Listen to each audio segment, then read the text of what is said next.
After my divorce from my husband was finalized, I moved in with my daughter Natalie. About 6 months later, something unexpected happened. It was my day off, and I was relaxing at home with Natalie when I got a call from my mother. She told me that my ex-husband and his mother had shown up at my parents' house uninvited. I quickly got dressed and went over there. When I arrived, I found my ex-husband and his mother sitting on the sofa in the living room, waiting for me. I had no clue why they were there. "Why are you here at my parents' house?" I asked. My ex-husband, John, surprised me by saying, "I want you to return the money you owe me." "My name is Aaron. I'm a 40-year-old office worker. I was married to John for 14 years, and our daughter Natalie was born around the time we got married. She's now in the 8th grade. We were a happy family, and I felt sure that we would always have a loving home together." I met John on a blind date and was instantly drawn to his friendly, kind, and cheerful nature. He liked me too, and we stayed in touch throughout high school. We shared our contact details and started dating after a few dates.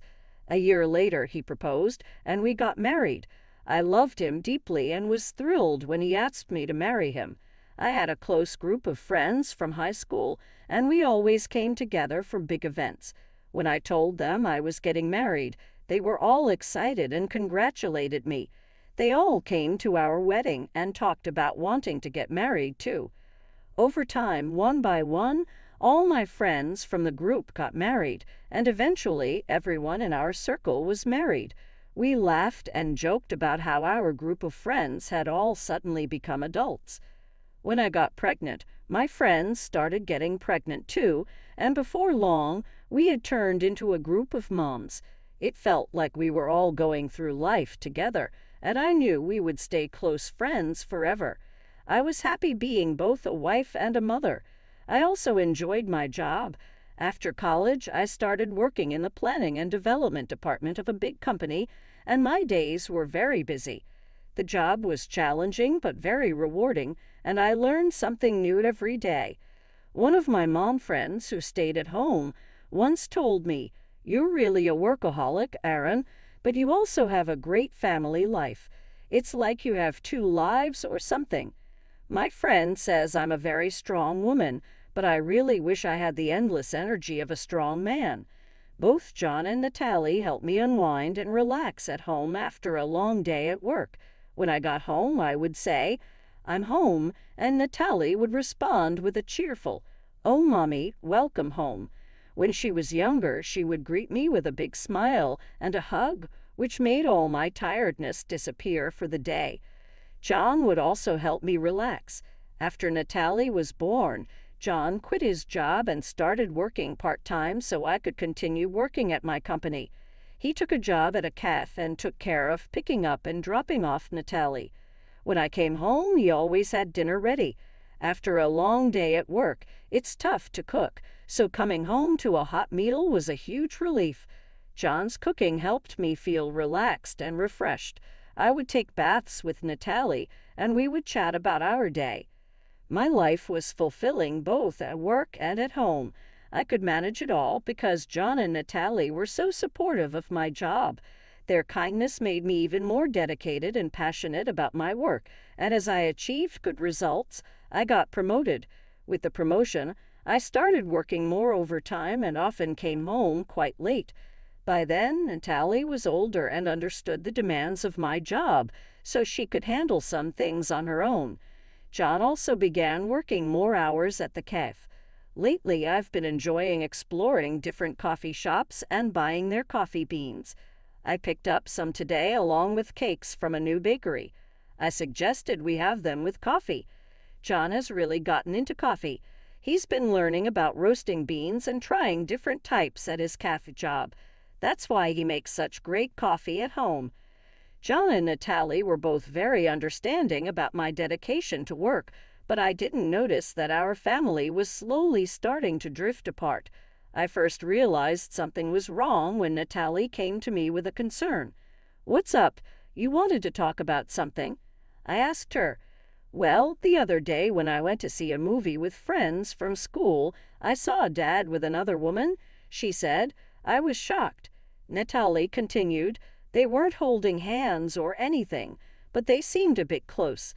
Lately, I've noticed Dad talking a lot on the phone before you get home. Sometimes he's so focused on his phone that he doesn't really listen to me. He looks happy while on his phone. At first, I thought he was texting or talking to you, but after seeing him with that woman, I'm starting to wonder if he was talking to her instead." Natalie looked really sad as she spoke. She was already in middle school and sensitive to these kinds of issues, so I knew she wouldn't be able to handle this alone. I was also shocked. The thought that John, who I believed always put Natalie first, might be having an affair was heartbreaking. "I'm so sorry, sweetie. I didn't realize we were making you feel this way. I've been too focused on work, haven't I?" Natalie reassured me. "No, it's okay that you work hard, Mom. Don't feel bad about that." I was grateful for her understanding words. "Thank you, Natalie. I'll talk to your dad about this. If it turns out he's having an affair, I think I'll have to get a divorce. Is that okay with you?" She nodded. "I don't like the idea of Dad having an affair. Just knowing that and still being with him would make me feel bad." Seeing Natalie so upset made me realize how much I had neglected my family. I knew I needed to get to the bottom of this issue, especially since Natalie had the courage to bring it up. I hired a private investigator to look into John's possible affair. The results were shocking. John was indeed having an affair, just as Natalie said, and there was photographic evidence to prove it. What stunned me the most was who his affair partner was: Stacy, one of my high school classmates and a member of our mom's group. I was more surprised by this betrayal from a friend I trusted than by John's affair itself. Stacy, a stay-at-home mom and the last to marry in our group, had a young child of her own, yet she was involved with John and neglecting her own child. When I saw the evidence, I was overwhelmed and couldn't move for a while. If I hadn't been alone in my room, Natalie might have stumbled upon those photos, causing even more turmoil in our family. I wasn't ready to confront John yet, and I definitely couldn't let Natalie see these pictures. I took a deep breath to calm myself down. Then another friend from the mom's group told me she had changed jobs, which gave me the idea to suggest a get-together. I figured it would be a good chance to see Stacy without her knowing I was aware of the affair. The get-together was planned for 3 weeks later. During that time, I quickly hired a lawyer and began preparing for the divorce. I briefly informed Natalie about what I had discovered and that her dad and I would be getting a divorce.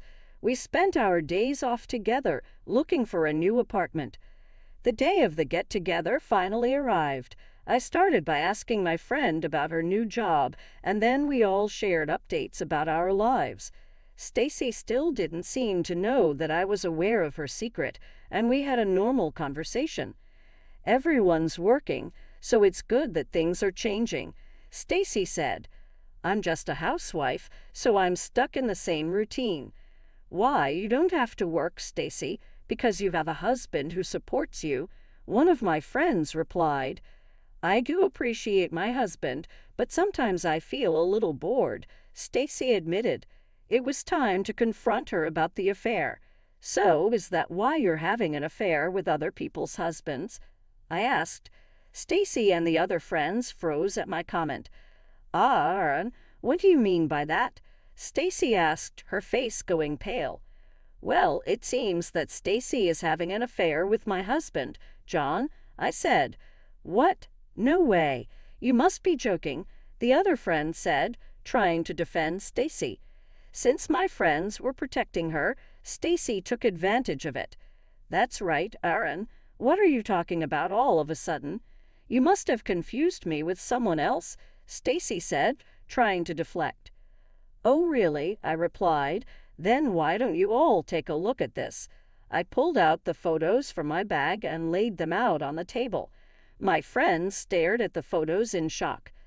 "Oh my gosh," they gasped. "Stacy, why?" Stacy, clearly caught off guard by the evidence, covered her mouth with her hand. "I'm so shocked. Why did you have an affair with my husband?"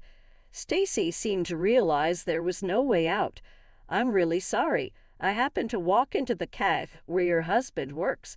I didn't know he worked there at first, but I started going there regularly. My husband provides for me, but he's been neglecting me since we got married. I was feeling lonely." Stacy started to cry as she spoke, but even though she had her reasons, having an affair is unacceptable, especially with a friend's husband. I remained calm and composed, not letting her tears affect me. "I'm sorry to everyone else, but I need to tell Stacy that I'm going to pursue alimony from her," I said. "I also sent a certified letter about this to your mailbox today, Stacy. Your husband should have already seen it." "Oh no," Stacy said, looking worried. "How could he do something so terrible?" she asked, still in shock. "It's far worse to have an affair with a friend's husband when you're married and have a child of your own. You need to face the consequences and make amends for what you've done," I said. Stacy turned pale and nodded. One of my other friends added, "We really can't trust you anymore, Stacy." We left the restaurant, leaving Stacy behind. Now that I had dealt with her, it was time to confront John. I was pretty sure Stacy had already contacted him about what happened. When I got home, John met me at the door, looking panicked. "What have you done?" "I just got a call from Stacy." "Are you really making our affair public? How could you be so terrible? You acted like a good husband, but you were cheating on me." "No, that's not. But Stacy has a family too. How could you expose her like that? It's ridiculous. It seems people who have affairs think alike. You believe that as long as the other person doesn't find out, it's not a big deal. But what you did was wrong, and it all needs to be revealed as part of your punishment. That's why I'm going to divorce you and seek alimony and child support." With clear evidence of the affair, John couldn't deny what happened and agreed to the divorce. However, he was hesitant about paying alimony and child support. When I hired a strong lawyer and made it clear that I was ready to take the case to court, he finally agreed to pay. Upon our divorce, my ex-husband sold the house we had been living in. I moved into a new apartment with Natalie. I also pursued alimony from both John and Stacy and received $330,000 from each. Additionally, I secured child support from John. Once everything was settled, Natalie and I started our new life together. The experience was very traumatic for me, but over time my wounds began to heal. However, about 6 months later, another issue arose. I was relaxing at home with Natalie on my day off when I got a surprising call from my mother. She told me that my ex-husband and ex-mother-in-law had shown up at my parents' house and forced their way in without permission. My father was out, so my mother called me in a hurry. I quickly got ready and went to my parents' house. When I arrived, my ex-husband and ex-mother-in-law were sitting on the living room sofa waiting for me. I had no idea why they were there. "What are you both doing here at my parents' house all of a sudden?" I asked. My ex-husband then shocked me with his next words. "I want you to give me back the money you owe me." "Huh, I never borrowed any money from you. I paid $155,000 for our wedding. Remember, you were the one in charge of the wedding, so that money was lent to you. Now that we're divorced, you're claiming it was all a fraud.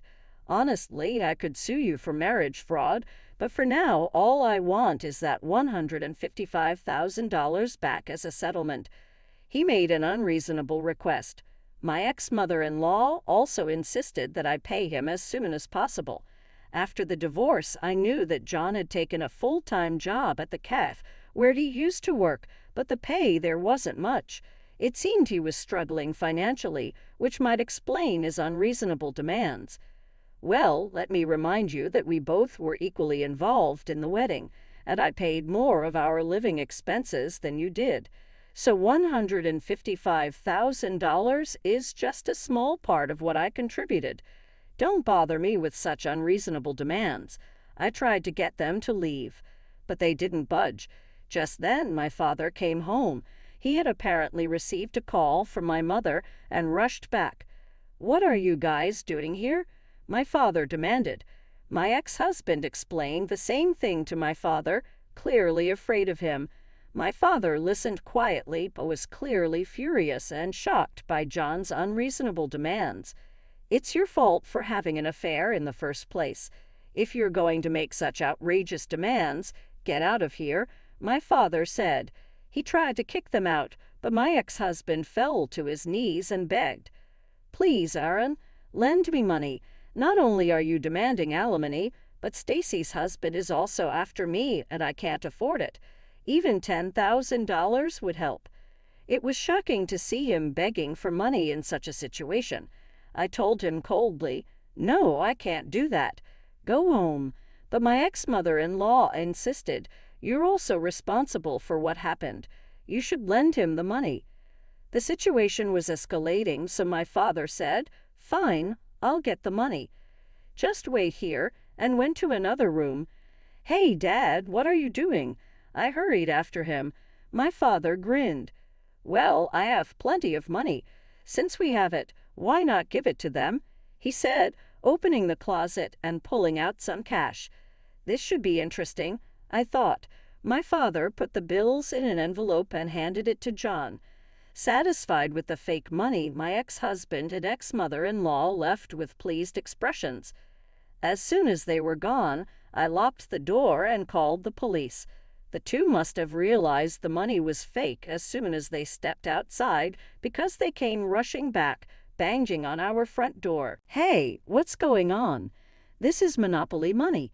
I don't want this fake cash," John shouted angrily.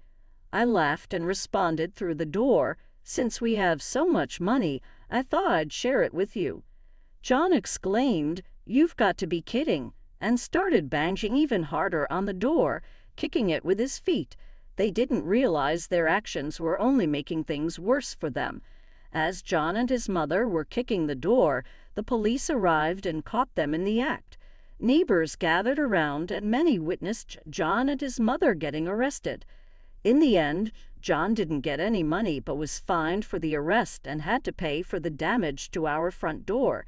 Additionally, one of the people who saw the arrest was a regular at the cafe where John worked, and news spread quickly. As a result, John was fired from his job. Now, John is struggling to find work and has moved back in with his parents. His in-laws are covering his alimony and child support payments for him. I've also filed a restraining order against my former in-laws. If anything happens, my family can call the police and they will respond immediately. Now I'm happier than ever with Natalie. I'm committed to working hard and enjoying watching my daughter grow up. Thank you for watching.